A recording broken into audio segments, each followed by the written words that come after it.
Hi friends, నేను మీ మురళీకృష్ణ. ఈరోజు మా చిన్నబాబు 2 బుక్స్ రాలేదు, 5 వచ్చినాయి, ఇంకా 2 రాలేదు. వాటి కోసం నేను రిసల బజార్కి వెళ్తున్నా తీసుకురావడానికి. అక్కడనే దొరుకుతాయి మన బుక్స్ అన్నీ, కేవీకి సంబంధించిన బుక్స్ అన్నీ అక్కడనే దొరుకుతాయి. ఇగో వద్దురా అంటే మావాడు సెల్ఫీ తీసిండు. సెల్ఫీ తీస్తుంటే పక్కపంటి కారోళ్ళు వచ్చి అనుకుంటా పోతురు. ఇక ఎంతైనా మాదే దానిలో మిస్టేక్ సెల్ఫీ తీయడం, కానీ ఏం చేస్తాం, వేసుకుంటారంతా మనకే తగులుతారు. ఈ చేష్టలు అందరికీ ఏమో పక్కకి వెళ్ళిపోతారు. ఇక మనం ఎప్పుడో ఒకసారి చేస్తే మనకు తగులుతారు వీళ్ళంతా. ఇప్పుడు ఇగో ఇట్లా రైట్ సైడ్ అక్కింపేట దగ్గరికి వచ్చినాము. రైట్ సైడ్ లెఫ్ట్ సైడ్లో చూసుకున్నట్టయితే ఇక చించేరు దగ్గర హోటల్ ఉంటుంది, దాని పక్క ఇంకో హోటల్ ఉంటుంది. ఇక డిపో లోపలికి అమ్మవారి టెంపుల్ ఇది. ఈ డిపో దగ్గరనే మేము అప్పుడు డ్యూటీ చేసినాం. దానిలో డ్యూటీ చేసినాం అప్పుడు ఆర్టీసీలో. ఇక ఇక్కడ పక్కకు bike mechanic, tyre puncture shop, ఇక్కడ ముందుకు పెట్రోల్ పంప్ ఉంటుంది, దాని పక్కనే దర్గా ఉంటుంది.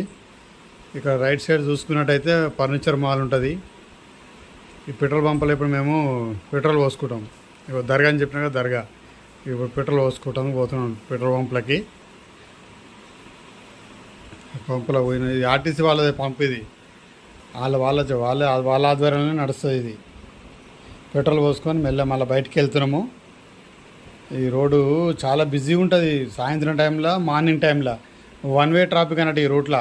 అటు పోయే ఒక సైడ్ పొద్దున ఏమో హైదరాబాద్ సైడ్ ట్రాఫిక్ ఉంటుంది, ఈ తుర్కపల్లి సైడ్ ట్రాఫిక్ ఉంటుంది. సాయంత్రం ఏమో హైదరాబాద్ సైడ్ ట్రాఫిక్ ఉంటుంది. ఇది ట్రైనింగ్ కాలేజ్ ఆర్టీసీ వాళ్ళది, కొత్తగా జాయిన్ అయ్యే వాళ్ళది ఏమైనా పనిష్మెంట్ ఉంటే ఇక్కడ ట్రైనింగ్ ఇస్తారు. ఇక ముందుకు వస్తే ఇక్కడ సైడ్ లెఫ్ట్ సైడ్లో హనుమాన్ టెంపుల్ ఉంటుంది. అప్పుడు డ్యూటీ చేసేటప్పుడు బాగా వచ్చేది హనుమాన్ టెంపుల్ దగ్గరికి. ఇక్కడ వాటర్ కూడా బాగుంటాయి. ఆర్మీ వాళ్ళే కదా, వాటర్ చాలా స్పష్టంగా నీట్గా బాగుంటాయి, ఒక మంచిగా ఉంటాయి అన్నట్టు క్వాలిటీగా. ఇవి చెప్పాలంటే రిసల బజార్కి వచ్చినాము. ఇక్కడ ముందు షాపులు ఉంటాయి, మన బుక్ షాపులు. బుక్స్ కేవీ స్కూల్ బుక్స్ మొత్తం అక్కడే దొరుకుతాయి. షూస్ కానీ, బ్యాగ్ కానీ.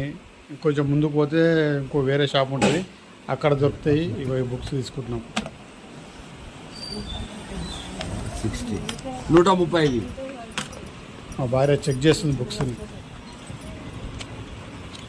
వద్దంటే తీసుకురా, టెన్షన్ ఎంత కరెక్టేనా కాదా అని. ఇక మేము ఇప్పుడు ఇక్కడికి వచ్చి గప్చుప్పులు తింటున్నాము, ముగ్గురము. మా ఇద్దరు ఇంకా వేరే ఇద్దరు పిల్లలు ఇంకా ఇంటి దగ్గరే ఉన్నారు, వాళ్ళు ఇంకిద్దరు. నేను ఒక్కడిని తోలుకొని వచ్చాను, ఎందుకంటే బుక్స్ వినే కాబట్టి. మా ఛానల్ని లాస్ట్ వరకు చూసినందుకు పేరు పేరున ధన్యవాదాలు. మా ఛానల్ని సబ్స్క్రైబ్ చేయండి, షేర్ చేయండి, లైక్ చేయండి, కామెంట్ చేయండి. మాలాంటి వాళ్ళకు సపోర్ట్ చేయండి. థ్యాంక్ యూ ఫ్రెండ్స్, లాస్ట్ వరకు చూసినందుకు.